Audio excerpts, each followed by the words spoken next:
sugih wis melarat puluhan tahun sakit nunggu sesuatu sing sifatnya nafsu kepengin sugih tok aja cukup tahu buruh wong sing tahu ngenyek ndekne lho itu kan urung-urung wis dendam saya belum mau mati sebelum kaya dan buruhkan orang yang pernah melecehkan saya wis ngono akhirnya mati urung sugih berarti wis fakir matine hasud mau itu ngenes dunia akhirat kan kira-kira kamu santai aja kalau fakir berarti meringankan hisab karena ada banyak harta yang mau dihisab papanya enggak punya apa-apa.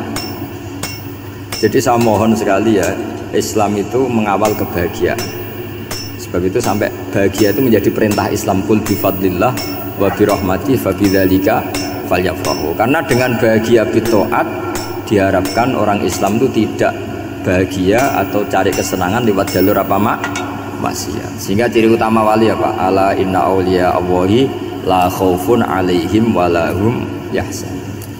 Sehingga ulama dulu itu rileks-rileksnya, termasuk yang saya ceritakan tadi Imam Ahmad, Imam Syafi'i itu melihat apa saja rileks. Ya tadi kalau disenangi orang ya barokah, punya kawan kebaikan. Nak dineng ya barokah dineng didingi tonggo rada utang, ngeranjuk tulung itu. Jadi rileks saja. Masyhur itu Imam Syafi'i ngendikan waman asaa ilaika faqad atlaqaka. Orang yang berbuat buruk sama kamu hakikatnya adalah membebaskan kamu. Atlaqa itu apa? Membebaskan. Enak gak jadi hidup gitu? Kalau kamu kan enggak, kok gedeng aku salahku apa? Malah kamu ujub tuh, orang kok gak tahu salahnya. Kamu jadi suami, istrinya ngomel, kurang apa saya sebagai suami? Ya kurang banyak, tidak ganteng, tidak kaya, tidak ini. Malah kalau diterangkan malah parah toh. Ya sudah rileks saja, kalau dia ngomel ya tadi, alhamdulillah dapat pahala tanpa apa? Biaya. Terus ngomel kan butuh energi, paling yang tidak kuat 3 jam. Nanti juga berhenti apa? Sendiri. Terus ambil nilai positifnya, misalnya ngomel sama suaminya, bagus lah. Kalau ngomel sama tetangga malah kayak apa gitu aja udah. Jadi ulama dulu itu gampang sekali melihat hidup. Rasulullah ya gitu melihat hidup tuh gampang saja. Ketika tanya, ya Aisyah apa ada sarapan? Tidak ada ya Rasulullah. Ya sudah saya tak puasa. Jadi enteng saja. Kadang-kadang beliau ingin puasa ya puasa sunat, ada sarapan nggak jadi puasa. Rileks. Nabi itu rileks, kalau ngajari kebaikan juga rileks. Nah sekarang itu banyak orang yang karena mungkin kurang baca Islam itu kayak menjadi aturan yang bengis, yang repot, yang mengekang. Itu tidak seperti itu. Yuridu wa bikumul yusra wala yuridu bikumul usra. Allah menghendaki agama ini mudah. Sehingga ada sahabat di Imami Mu'ad itu baca Baqarah. Sahabat ini pekerja petani, mufarokoh ditinggal. Ketika Mu'ad lapor, ya Rasulullah ini ada orang munafik, tengah-tengah sholat mufarokoh saya ditinggal. Yang disalahin itu tidak yang ninggal tapi Mu'ad. Afattanun anta ya Mu'ad, kami itu tukang fitnah, masa ngimami petani pakai surat Baqarah. Jadi yang disalahkan ini imamnya. Kalau kamu jadi imam sholatnya ya yang cepat, makanya terus banyak orang kecepatan karena tadi. Jadi Nabi itu enteng sekali. Jadi apa ya, Nabi itu beda dengan yang kita bayangkan, beda. Nabi pernah ngaji di masjid, kemudian ada tetangga lewat pakai cangkul ke kebun. Semua sahabat gerutu, ini orang tidak benar, ada Nabi ngaji ditinggal saja ke kebun, tidak ikut ngaji. Jawabannya Nabi, tidak, itu bagus, itu ikut sunnah saya. Kenapa ya Rasulullah? Dia kerja artinya nyari halal, dan untuk menghidupi keluarganya itu juga ajaran saya.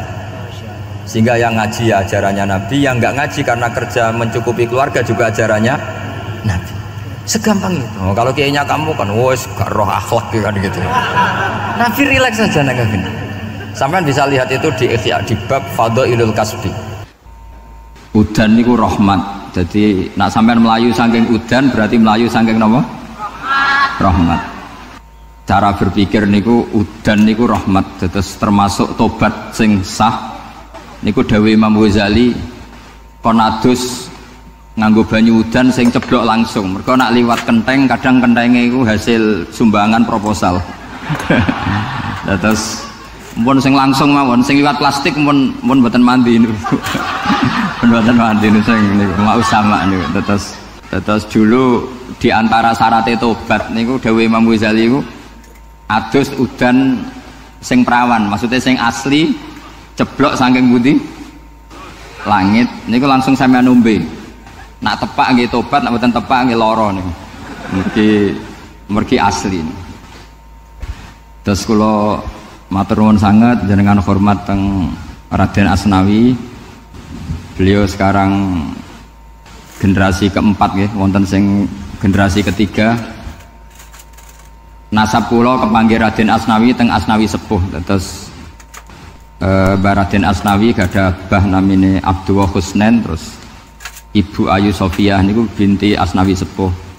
Kula buyut kula kandung damaran niku Hafsah binti Maksum bin Soleh bin Asnawi sepuh. Kenapa saya cerita zuriyah nggih? Terus satu peradaban. Gini bahasa Indonesia mawon nggih. Kersane gaul. Satu peradaban itu yang bisa bangun itu zuriyah. Zuriyah itu komunitas gen. Meskipun nanti komunitas gen itu bisa disadap atau dibajak oleh orang-orang yang tidak gen, jadi agak ilegal tapi itu sah. Karena sampean bisa misalnya kalah nasab sama saya, misalnya bilang nanti ketemu di Nabi Adam saja Gus gitu. Nanti pasti kita ketemu di siapa? Nabi Adam. Terus kedua, kekalahan nasab itu udah abadi, karena nanti setelah jenengan ditanya di kuburan, bapak kamu siapa? Itu disuruh jawab Nabi siapa? Ibrahim. Terus kekalahan nasab sampean nanti berakhir di kuburan, karena nanti dijawab siapa bapak kamu, disuruh jawab siapa? Nabi Ibrahim. Jadi yang punya bapak Karmen apa itu sudah selesai, sudah nggak dipakai lagi. Nanti pakai siapa? Nabi siapa? Ibrahim. Nah, kenapa saya cerita bahwa nasab gen itu akan disatukan oleh satu visi ilmiah yang objektif. Gini ku dawe Nabi Yusuf, wattaba'tu millata abai Ibrahim wa Ishaq wa Yaqub. Terus dawe Nabi Yusuf, maka nalana an nusyrika billahi min syai'. Jadi saya ngikuti leluhur saya. Ini dengerin ya, saya ngikuti leluhur saya, yaitu Nabi Yaqub bin Ishaq bin Ibrahim. Leluhur saya itu siapa? Maka nalana an nusyrika billahi min syai', yaitu keluarga besar yang tidak pernah melakukan kemusyrikan. Ya, keluarga besar kami punya tradisi tidak pernah melakukan kemusyrikan. Dan bahkan itu dibahasakan tidak mungkin kita ini melakukan kemusyrikan. Maka nalana itu kira-kira kalau bahasa Indonesia itu kita ini tidak mungkin melakukan kemusyrikan. Nah, kenapa demikian? Itu berangkat dari logika yang permanen, disebut yusabbitu Allahu alladzina amanu bil qouli tsabiti fil hayatid dunya wa fil akhir. Logika permanen itu begini, misalnya kita ini kan hidup dari bapak dari ibu terus sampai Nabi Adam. Kemudian setelah Nabi Adam ini berakhir, kemudian kita mau tidak mau berpikir Nabi Adam itu siapa? Terus diterangkan, ternyata Nabi Adam itu satu makhluk hidup yang mulanya dari tanah, lewat wahyu Allah, lewat titah Allah, kun, kemudian jadi manusia yang bernama Adam. Sebelum Adam ada bumi, ada langit, ada cakrawala, macam-macam. Kemudian itu kita rumuskan lagi, asal usulnya adalah tidak ada, adamiyun makhdun. Akhirnya kita tahu bahwa alam raya ini diwujudkan setelah dari tidak ada. Nah, tentu terus kita berpikir dari tidak ada menjadi ada itu pasti penyebabnya adalah sesuatu yang ada. Nah, yang ada itu disebut wajibil wujud. Karena wajibil wujud ini wujud sendiri, nggak ada saingannya. Karena Allahu ala syai'amahu, Allah ada dan tidak ada pesaingnya. Maka kita ini berpikir nggak mungkin ada kekuatan manapun yang menyamai Allah, sehingga nggak ada Yesus mungkin menyamai Allah, nggak ada Fir'aun, nggak ada Lata, nggak ada Uzza. Makanya disebut maka nalana an nusyrika billahi min syai'. Kita ini tidak mungkin melakukan kemusyrikan. Sama ndak usah tanya saya, Gus, tapi orang menjadi musyrik itu kan mungkin. Jawabannya itu tetap nggak mungkin. Kemusyrikan itu satu teori yang nggak mungkin. Tapi kalau orang musyrik itu mungkin. Memang akan dilibat. Tapi karena kita kenal Raden Asy'ari itu dari sisi ilmiah, saya punya banyak kitab beliau. Mungkin saya termasuk pernah dulu yang membawa kitab beliau banyak ke Korea. Saya itu beli pesolatan tuh bukan 1-2 sampai 2 kerdus 3 kerdus. Itu mulai dulu, mulai saya ngiai sampai sekarang tak bawa ke Sragen, ke